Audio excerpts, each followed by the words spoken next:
Hello and welcome everyone. तो JEE main 2024 का probability का एक क्वेश्चन सॉल्व करते हैं। क्वेश्चन में स्टेटमेंट दी गई है, the coefficients a b c in the quadratic equation a x square plus b x plus c equal to zero are from the set 1 2 3 4 5 and 6 if the probability of this equation having one real root bigger than the other is p then 216 times p is equal to। तो probability यहाँ पर दी गई है कि इस equation का एक real root दूसरे रियल रूट से बड़ा है। तो अगर एक रियल रूट को 1 बोल देते हैं तो दूसरा रियल रूट 2 बन रहा होगा या फिर 3 बन रहा होगा। इस तरह से मतलब दोनों रियल रूट्स अल्टीमेटली ये कहे जा सकते हैं कि एक दूसरे से डिफरेंट हो रहे होंगे।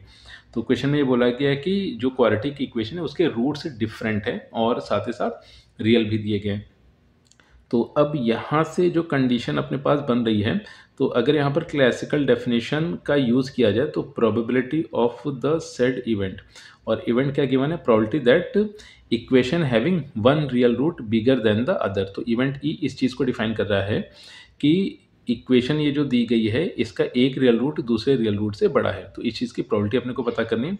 तो न्यूमरेटर में तो आ गया है favourable number of cases and denominator में अपने को मिल जाएगा टोटल नंबर ऑफ केसेस। तो अगर टोटल नंबर ऑफ केसेस को लिखा जाए तो ये कॉम्परेटिवली काफ़ी सिंपल है, क्योंकि अगर ए के रिस्पेक्ट में देखा जाए तो ए के रिस्पेक्ट में ये 6 ऑप्शंस अवेलेबल है। सिमिलरली बी एंड सी के रिस्पेक्ट में भी टोटल 6 ऑप्शंस अवेलेबल है। तो ए के लिए 6 ऑप्शंस अवेलेबल है, बी एंड सी के लिए 6 ऑप्शंस अवेलेबल थे।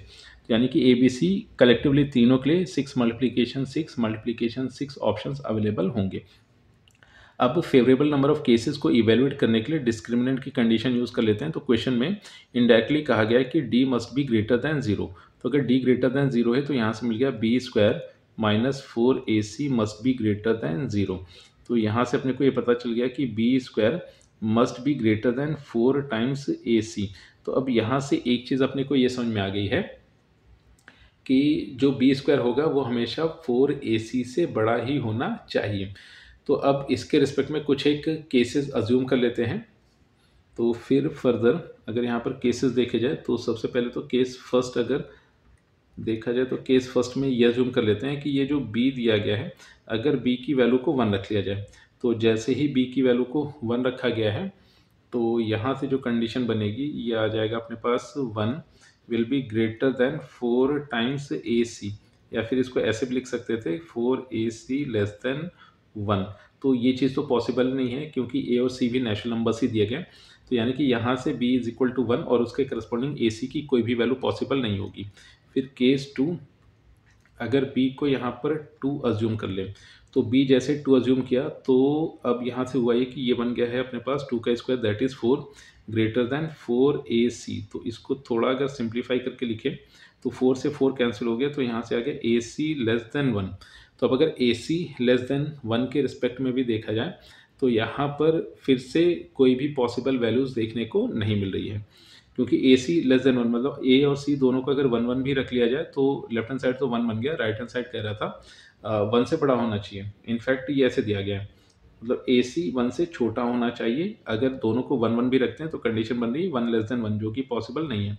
तो मतलब केस 2 के लिए भी ए बी सी की कोई भी पॉसिबल वैल्यूज़ अपने को नहीं मिल रही होंगी। फिर नेक्स्ट एक काम ये कर लेते हैं, केस थर्ड अज्यूम कर लेते हैं। तो केस थर्ड में b को अगर 3 रख दिया जाए, तो जैसे ही b को 3 रखा गया तो अब ये बन गया है 9 will be greater then 4ac। इसको थोड़ा और सिंप्लीफाई करके अगर लिखे तो ac will be less then 9/4। तो 9/4 को अगर सिंप्लीफाई करें तो 4 2 जा 8, तो 2 पॉइंट समथिंग ये ऐसे आ रहा है। तो 2 पॉइंट समथिंग जैसे बना तो अब AC की यहाँ पर पॉसिबल वैल्यूज़ अपने को मिल सकती हैं। तो अगर AC की पॉसिबल वैल्यूज़ को लिखा जाए तो AC हो सकता है यहाँ पर 1,1 और ये 1,2 हो सकता है। फिर अगर इनके ऑर्डर को पलट कर लिख दिया जाए तो ये 2,1 हो सकता है। इसके अदरवाइज़ कोई भी पॉसिबल वैल्यूज़ अपने को नहीं मिल रही होगी। तो अब यहाँ से हुआ है कि B की वैल्यू 3 हो जाए और AC के ये 3 पॉसिबल कॉम्बिनेशंस अपने को मिल रहे थे। तो जब यहाँ पर b की वैल्यू 3 हो जाएगी तो उस केस में total number of available options अपने को 3 मिले। फिर नेक्स्ट एक और केस अज्यूम करते हैं। तो केस 4 को अगर देखा जाए तो केस 4 के हिसाब से अगर b को 4 रखते, तो जैसे b को 4 रखा तो यह बन गया है 16 और फिर 16 ग्रेटर दैन 4AC। तो फर्दर अगर इसको सिंप्लीफाई करके लिखे तो यहाँ से अपने को मिल जाएगा AC लेस दैन 4। तो अब अगर AC लेस दैन 4 है तो AC मैक्स टू मैक्स अपने पास 3 तक जा सकता है।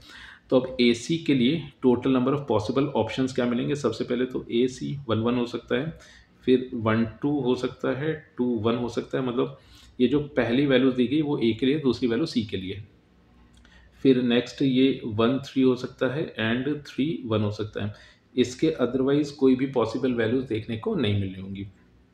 तो जब बी 4 है तो ए और सी के पॉसिबल कॉम्बिनेशंस 5 मिलेंगे। तो यानी कि केस 4 में अपने को total number of favourable cases 5 देखने को मिले। फिर नेक्स्ट केस 5 की अगर बात की जाए तो केस 5 में हुआ ये कि बी को अगर यहाँ पर 5 रख दिया जाए, तो बी को 5 रखा तो ये अपने पास बन गया 25 divided by 4 will be greater than A C. थोड़ा इसको सिंप्लीफाई करके, मतलब इसको एडजस्ट करके अगर लिखा जाए तो A C will be less then, और 4 6 जा तो इस 6 पॉइंट समथिंग अपने को मिला।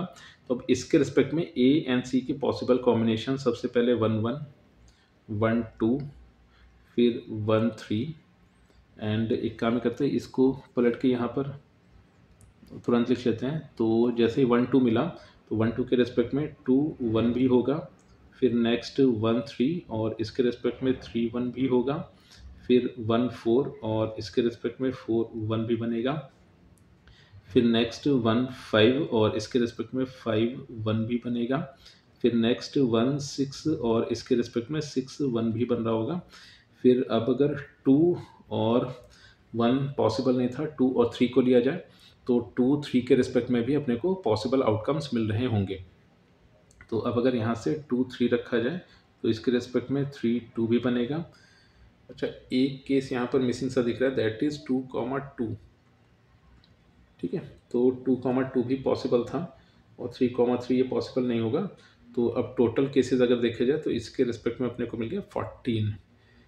फिर ये केस 5 था, और अगर केस 6 की बात की जाए तो केस 6 में ये कंसीडर कर रहे हैं कि बी अगर 6 हो जाए, तो बी अगर 6 हुआ तो ये 36 divided by 4 will be greater than A C. थोड़ा और सिंप्लीफाई करके लिखे तो A C will be less than 4 9 जा 36। तो ए सी का प्रोडक्ट 9 से छोटा होना चाहिए। तो अब अगर 9 से छोटा है तो पॉसिबल वैल्यूज़ अगर सिमिलरली इसकी तरह लिखी जाए, मतलब पिछला वाला जो केस 5 हम लोगों ने लिखा था उसी के रिस्पेक्ट में अगर इसको लिखा जाए तो यहाँ से जो पॉसिबल चीज़ें बन रही होंगी वो हो जाएंगी अपने पास 1 1 और फिर 1 2 2 1, फिर नेक्स्ट 1 3 3 1 पॉसिबल है।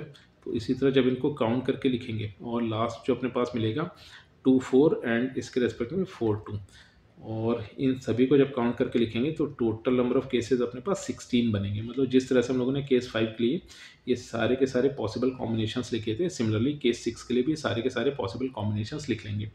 तो इस तरह से टोटल जो कॉम्बिनेशंस यहाँ पर अपने को मिलेंगे वो 16 कॉम्बिनेशंस हो जाएंगे। तो अब अगर इन सभी को काउंट करके लिखा जाए तो यहाँ से अपने को मिला 16 एंड 14, तो ये हो गया 30, फिर ये 35 और प्लस 3 तो ये बन गया 38। तो इस तरह से अगर यहाँ पर फेवरेबल नंबर ऑफ केसेस को देखा जाए तो वो अपने को 38 मिल रहे हैं। तो फर्दर अगर इसको सिंप्लीफाई करके लिखे तो, और इनफैक्ट हो ही रहा था कि डिनोमीटर को अगर सिंप्लीफाई करें, मतलब ये ऐसे मिल रहा है 38 डिवाइडेड बाई 216। तो यहाँ से हुआ ये था कि 216 पी की वैल्यू पूछी गई है और क्वेश्चन में इसको पी बोला गया था। तो यहाँ से 216 पी की वैल्यू अपने को मिल गई 38 एंड यही इस क्वेश्चन का फाइनल आंसर है।